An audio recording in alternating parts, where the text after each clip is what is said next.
I'm a woman. I'm a queen. Without me, everything, just everything, would come apart at the seams.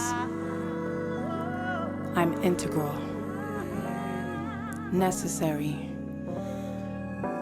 vital, intrinsic, and at times, intolerable. Live with it, because I will repeat it ad nauseum, ad infinitum, everywhere and perpetually. The truth is the truth, so let it be known, recorded, recalled, and respected.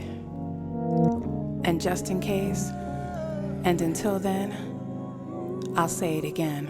Without me, everything, just everything, would come apart at the seams. I'm a woman. I'm a queen. What up, Hepsters? Munseezy here from Intangible Roots, here to talk about the divine feminine. This is just a brief talk where I'm going to cover basically three things. I'm going to talk about rhythm, the relationship between women and the drum, and a brief mention of a few key people in the jazz era, rock and roll, hip hop. So here we go. The Divine Mother, Ancient Rhythms. She is none other than the great goddess, source and mistress of all life, the creatress, the great mother, the symbol of life itself. James Mellart, the goddess of Anatolia.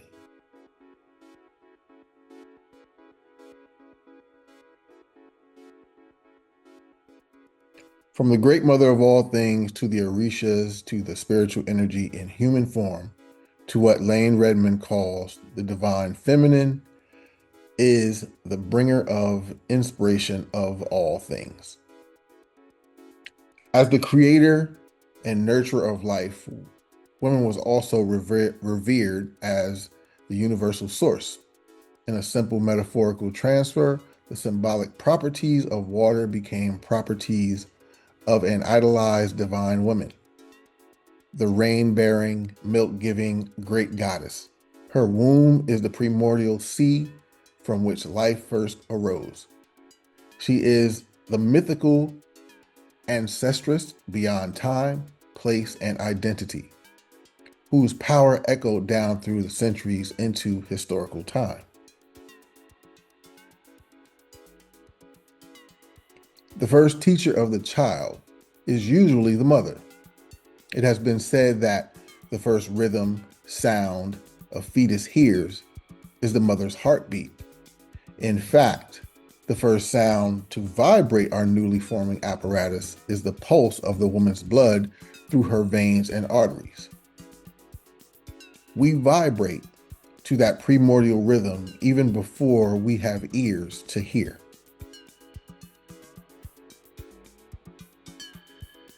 All the eggs a woman will ever carry form in her ovaries while she is a 4-month-old fetus in the womb of her mother. This means our cellular life as an egg begins in the womb of our grandmother. We vibrate to rhythms of our mother's blood before she herself is even born. At the fetal age of 4 weeks, our heart starts to pulse. That auditory nerve begins to pick up vibrations from our environment.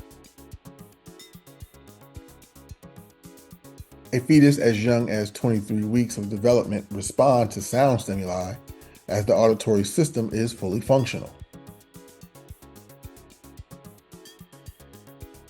Neuropsychologists Sheila Woodward and Alexandra Lamont built upon the work of Robert Vance and his infant perception of visual stimulation, and they focused on the auditory preferential paradigm. This was an experiment in which women were provided a single piece of music to play daily during the last months of gestation, and they were asked not to play the song after the baby was born. After 1 year, they brought the woman and the child in to see if the child would remember that song. And what they documented was that a fetus can not only hear before birth, they can also remember what they were listening to.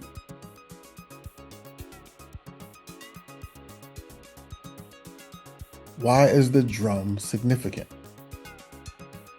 The frame drum, a wheel-shaped drum whose diameter is much wider than the depth of its shell. It is round and shaped like a grain sieve, and both the drum and the sieve probably share the same origin. Both are symbolic, and the feminine, fertility, grain, the moon, the sun, and the primordial first blood of water. Ritual and symbolic connections reach back into prehistory.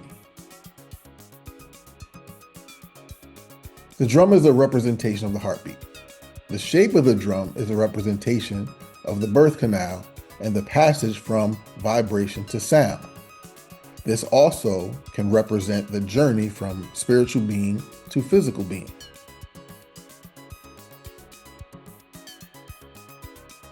History tells us that the earliest drummers were women. In the Mediterranean civilization, it was the goddess who gifted humans with music. Throughout history, paintings, sculptures, etc., all show women as the drummer. The crowned goddess with drum. This is Spain circa 4th century BC. The goddess and the drum. The deaf pagan crossroads.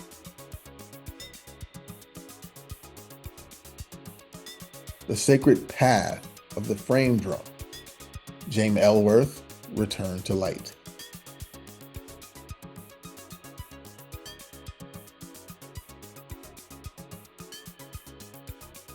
Sybil, holding a frame drum with lotus bowl.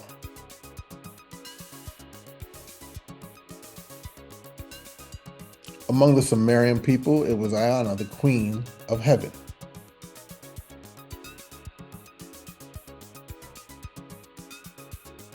In Egypt, Hathor, the goddess of fertility.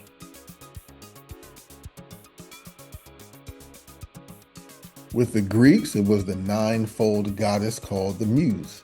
Whether musical artistry or poetic inspiration, it was all thought to come from the divine feminine.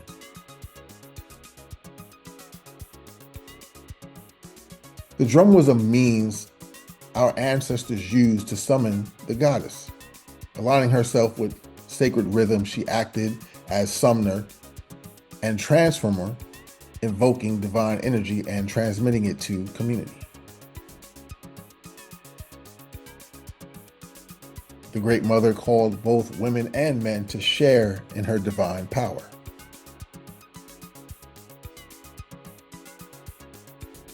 Because drumming was recognized as an ancient source and symbol of the power of female technicians of the sacred, drumming was banned.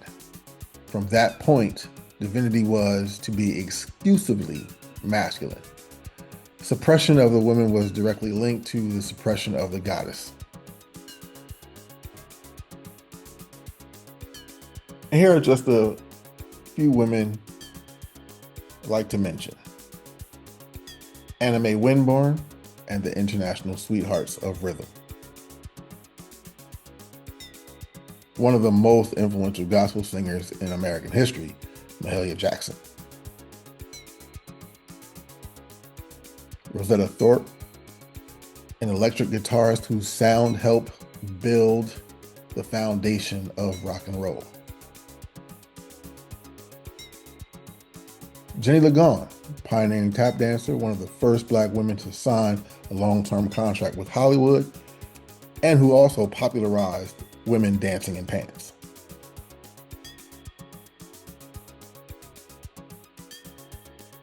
Unfortunately, women are still dealing with that suppression of their divine presence. Lest we forget, it was Cindy Campbell's idea to throw the party that Kool Herc is now famous for. Though controversial, Sylvia Robinson, who started the first hip-hop record label and released Rappers Delight, among others,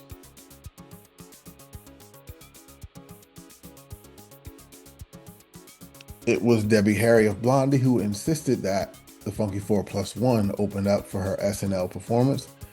Thus, they became the first rap group to appear on a syndicated television show.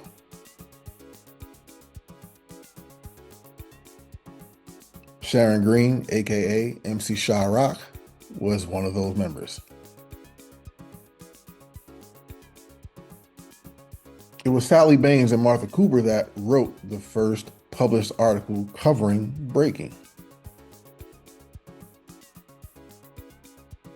Of course, Martha Cooper went on for her own success in documenting graffiti artists. That article was called Physical Graffiti, Breaking is Hard to Do, Village Voice, April 22nd, 1981. It was also Sally Baines and Susan Flinkel, Patty Romanowski, and Nelson George who wrote the first book to be published covering hip-hop culture in 1985.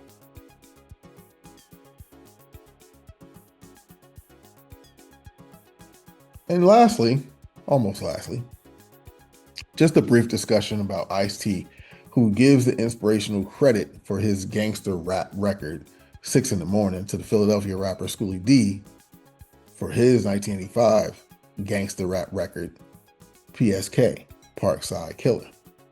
However, it was the Sequence featuring Cheryl the Pearl, Cook, Gwendolyn Blondie Chisholm, and Angie Stone that was the first group to call their lyrics gangster rap in their 1980 song, And You Know That. And now you know that. And that is the end of this short, brief look at the Divine Feminine, talking about rhythm, the importance of women and the drum, and then a few key people to talk about. Again, keep doing your research. There are many, many, many, many more. This is Monsizi for Intangible Roots. Have a blessed day.